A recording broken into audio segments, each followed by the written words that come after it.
اللہ کو یاد کرنا ہے اطاعت کے ذریعے اور ذکر لسانی کے ذریعے، اور ذات باری تعالی کا ہمیں یاد کرنا ہے اپنی رحمتوں کے نازل کرنے کے ذریعے اور اپنی عنایات اور مہربانیوں میں افزونی فرمانے کے ذریعے۔ ہم یاد کریں اللہ کو اطاعت کے ذریعے اور وہ ہمیں یاد کریں اپنی رحمت و عنایت کے ذریعے۔ اور یہ توفیقات جو ہیں بہت اہم ہیں، اس پر شکر فرض ہے، شکر قولی بھی اور شکر فعلی بھی۔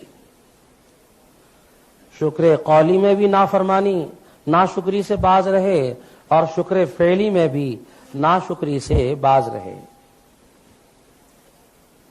آپ اللہ کی نعمتوں میں غور فرمائیں، وَإِن تَعُدُّوا نِعْمَتَ اللَّهِ لَا تُحْصُوهَا۔ بالترتیب تو کوئی نعمتوں کو کیا شمار کر سکتا ہے، نعمتوں کے جو مجموعے ہیں ان کی تعداد کو بھی کوئی شمار نہیں کر سکتا۔ ذات باری تعالیٰ کا کتنا احسان ہے کہ وہ قادر مطلق ہیں کہ ہمیں انسان بنایا، اولاد آدم میں پیدا کیا، حیوان نہیں بنایا۔ اور اس پر مزید امتیازی عنایت یہ ہے کہ خاتم الانبیاء سرکار دو عالم صلی اللہ علیہ وسلم کی امت میں پیدا کیا،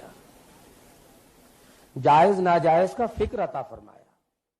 اور اگر آپ نے ابھی تک ہمارا چینل سبسکرائب نہیں کیا تو فوراً سبسکرائب کیجئے، ساتھ ہی بیل آئیکن پر کلک کریں تاکہ مزید آنے والی ویڈیو ہیں وہ آپ کو وقت پر ملتی رہیں۔ اللہ حافظ۔